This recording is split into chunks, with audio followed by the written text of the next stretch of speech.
Christmas night is supposed to feel warm. The kind of warmth that comes from soft lights, quiet snowfall, and the belief that for just one night, nothing bad is allowed to happen. That's what makes these stories disturbing. Because every one of them happened on a night when people felt safe. When doors were unlocked. When windows were left uncovered. When no one expected danger to be waiting in the cold. These are Christmas horror stories. The first story happened on Christmas Eve, in a small town where winter silence feels heavy. The kind of silence where even your own footsteps sound too loud. A man named Daniel was driving home late after finishing a double shift at a warehouse. Christmas music played softly on the radio, the road ahead empty except for falling snow. He remembers thinking how peaceful everything felt. Almost unreal. About 10 minutes into the drive, he noticed headlights behind him. At first, he didn't think much of it. It was Christmas Eve. People were traveling, visiting family. But something about the car bothered him. It kept the same distance. Never passing. Never falling back. Daniel turned the radio down. Every time he slowed, the car slowed. Every time he sped up, it stayed right there. He checked his mirrors again and again. The headlights didn't move. After 15 minutes, Daniel felt his stomach tighten.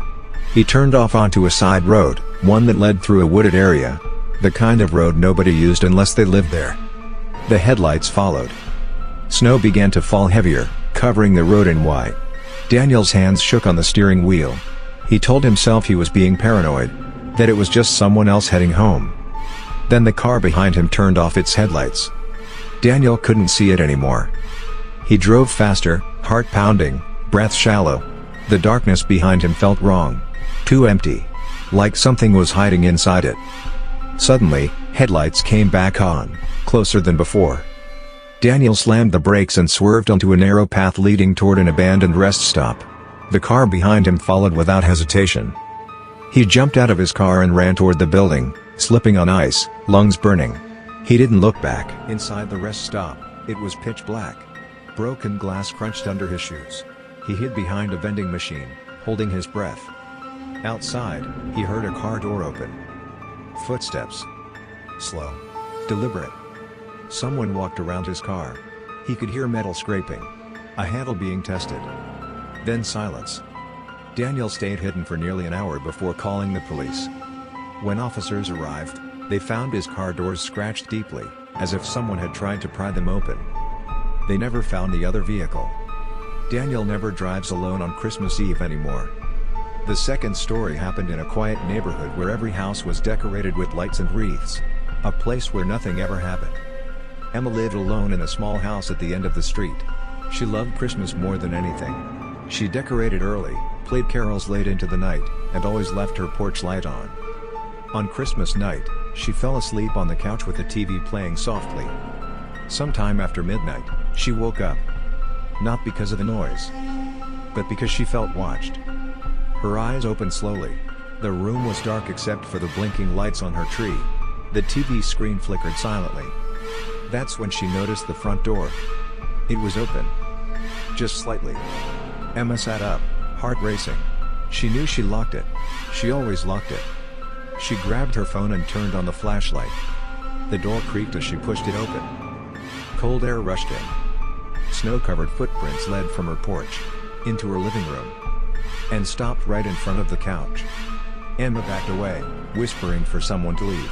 Her voice trembled, barely audible. That's when she heard breathing. Not her own. It came from behind the Christmas tree. Slow. Calm. Close. She ran. Emma locked herself in the bathroom and called the police, crying so hard she could barely speak. When officers searched the house, they found nothing. No one. No signs of forced entry. But behind the Christmas tree, pressed into the carpet, was the clear outline of footprints. Facing the couch, like someone had been standing there, watching her sleep.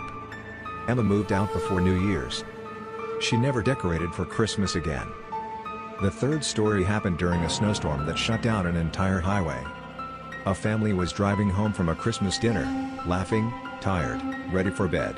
The snow came suddenly, thick and blinding. Visibility dropped to almost nothing.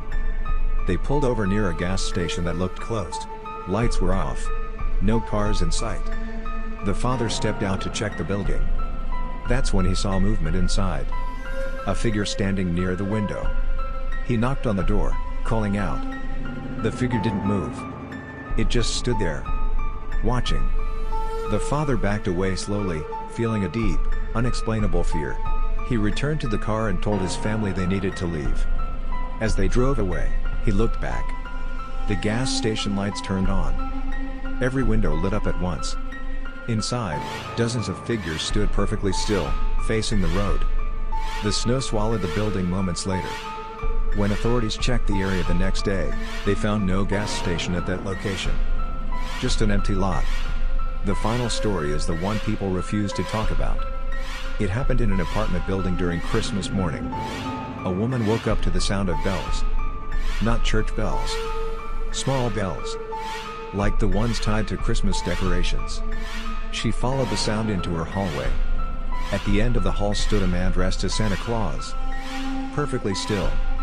She laughed nervously, assuming it was a neighbor playing a joke. She asked him what he was doing. He didn't answer.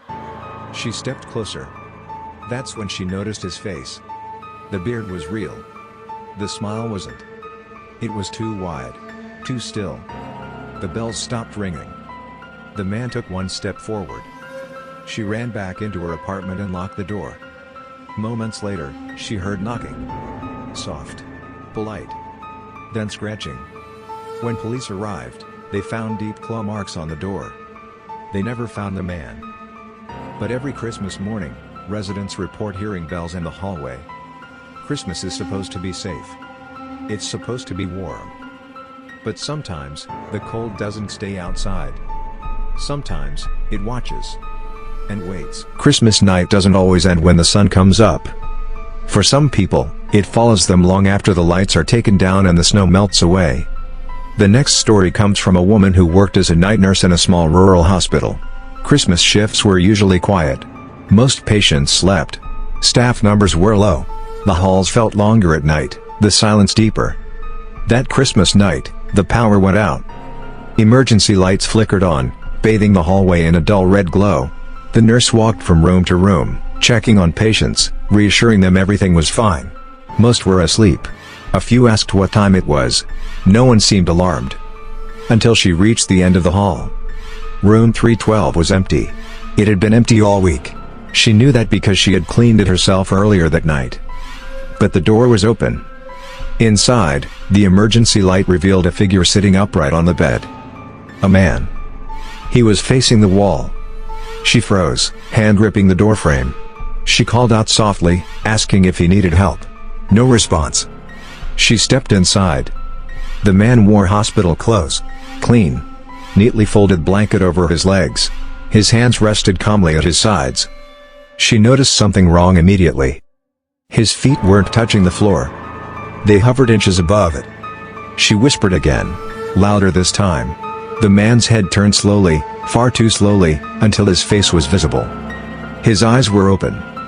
But there was nothing behind them. She ran. Security searched the room minutes later. It was empty. No record showed anyone assigned to that bed. No cameras caught anyone entering or leaving.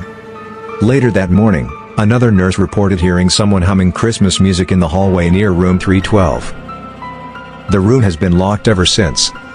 Another story comes from a group of teenagers driving through a mountain pass on Christmas night. Snow fell heavily, covering road signs and swallowing sound. Their phone signals disappeared one by one. They joked at first, laughed, took photos. Then the car stalled. They sat there in silence as snow piled up around them. No other cars passed. No lights. No movement. After 10 minutes, one of them noticed footprints in the snow outside the car. Bare footprints. They led from the tree line, directly to the driver's door. The footprints stopped there. No return trail.